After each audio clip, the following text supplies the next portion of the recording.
Dia pergi dengan langkah menyeret. Satu kakinya yang berlumuran darah, tangan yang hampir putus seperti terlindas kendaraan. Terlihat dari bekas lukanya, ada potongan plat nomor yang tertancap di lengan kanannya. Assalamualaikum warahmatullahi wabarakatuh. Jumpa lagi dengan saya, Dias, di channel Studio Horor, podcastnya cerita horor. Pada kesempatan video kali ini, saya akan membagikan cerita dari pemilik akun Facebooknya, Mbak Tiffany, dengan judul Cinta Semu Pendakian Gunung Jati. Sebelum memasuki ke cerita, jangan lupa subscribe, nyalakan lonceng notifikasi, dan share video ini ke teman-teman kalian. Seperti apa ceritanya?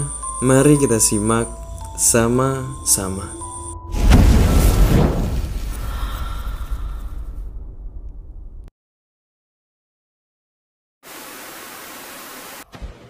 Halo pendengar setia Studio Horor. Pada segmen kali ini, saya akan membagikan cerita yang dituliskan oleh Mbak Tiffany di akun Facebooknya. Beliau menceritakan pengalamannya saat mendaki di Gunung Jati.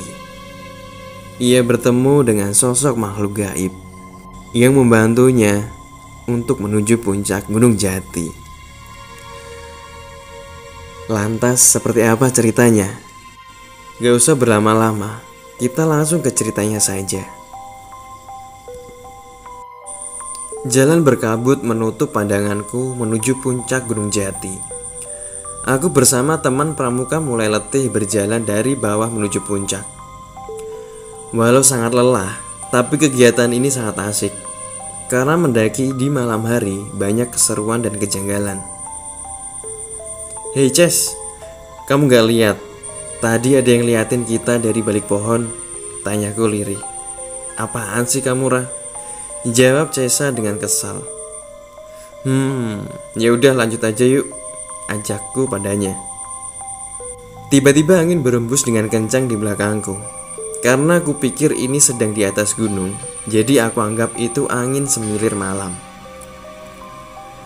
Perjalanan kita hanya ditemani sinar bintang dengan senter masing-masing. Rembulan sedang malu menampakkan sinarnya. Suara burung hantu saling bersautan. Suara jangkrik menemani di setiap langkahku menuju puncak Jati. Kamu ngerasa gak sih? Kalau seperti ada yang ngawasin kita di balik pohon jati itu? Bisikku lirih di telinga Sesa. Biarin aja, kan dia gak ganggu kita, jawab Sesa dengan santai.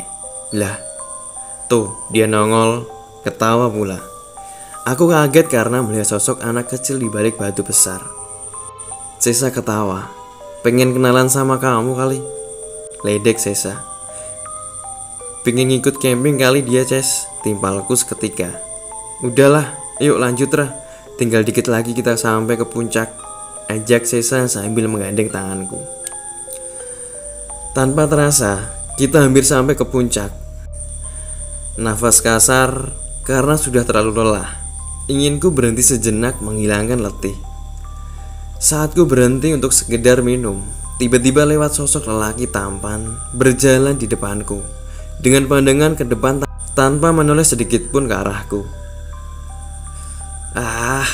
Bening pisan yang gini kan aku demen munculnya yang cakepan, batinku dalam hati. Kamu lihat gak? Tadi ada cowok cakep, Ces. Mungkin dari grup camping sebelah ya, tanyaku spontan pada Sesa. Eleh, kamu mah apa sih? Mana ada cowok berkeliaran malam hari sendiri, Rah? Jawab Sesa sambil menahan tawa. Kamu sih gak lihat? Masa iya aku jatuh cinta pandangan pertama? Tanyaku kembali pada Sesa untuk mengurangi rasa takut yang mulai muncul. Ya kali, Rah. Udah jangan ngaco mulu.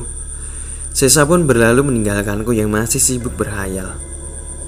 Wih, tungguin lah Ces. Tega bener kamu jadi teman. Aku pun berlari menuju Cesa yang mulai jauh dari pandanganku. Saat ku berlari, angin berembus lembut tepat di tekukku. Rasa aneh, takut mulai menguasai pikiranku. Tapi aku berusaha tetap tenang tanpa berpikir aneh-aneh. Tiba-tiba seperti ada yang menepuk pundakku. Hei, kamu jalan sendiri tengah malam, Nggak takut ya mbak? Tanya sosok itu. Ku beranikan untuk melihat ke belakang. Kamu? Iya, tadi ditinggal teman duluan, jawabku pada sosok tampan di hadapanku saat ini. Subhanallah, sungguh indah ciptaanmu ya Allah, batinku dalam hati. Ya sudah, kita jalan bareng aja menuju puncak, ajaknya sambil menggandeng tangan ini lembut. Iya deh ayo. Tanpa basa-basi, aku mengiyakan ajakannya. Dalam perjalanan menuju puncak bersamanya, seperti malamku hanya milik kita berdua. Lelah pun hilang seketika jika dia yang menemaniku. Bau anyir pun tiba-tiba menyeruak masuk ke hidung cantikku ini. Aku pun menoleh ke belakang. Hanya berjarak beberapa jengkal saja, sosok pocong berdiri tegak dengan sorot mata tajam ke arahku. Wajahnya hancur, mata sebelah kanan hampir copot.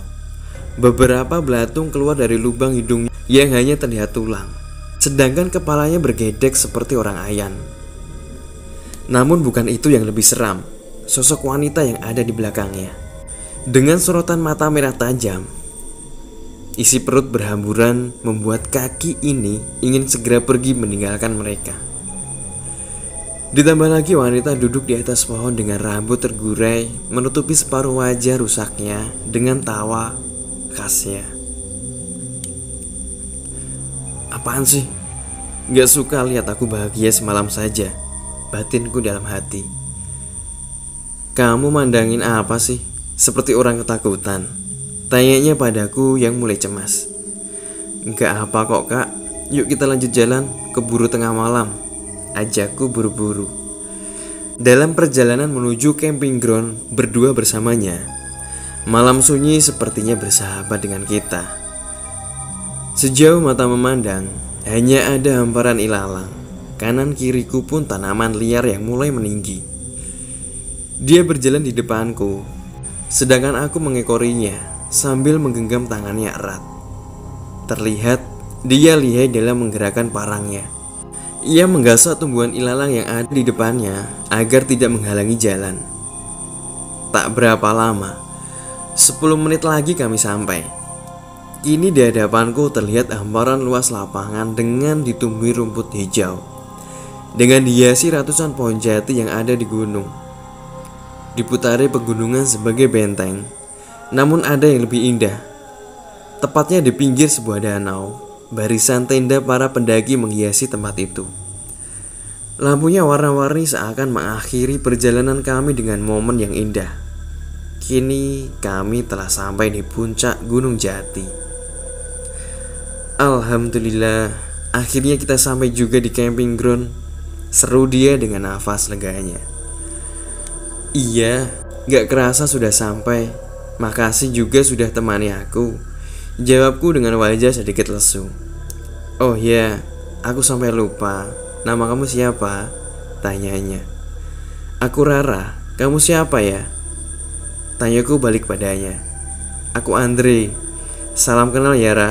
Semoga kita bisa bertemu di lain waktu, jawabnya sambil berlalu meninggalkanku sendiri, terpaku melihat kepergiannya.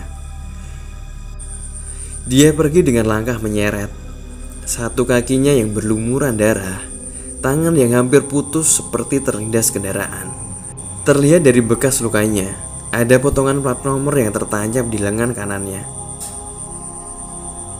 Woi, ngelamun mulu, ayo bangun tendanya, seru Sesa membiarkan lamunanku. Pangeran penolongku sudah pergi menjauh meninggalkanku, Ces, lirihku padanya.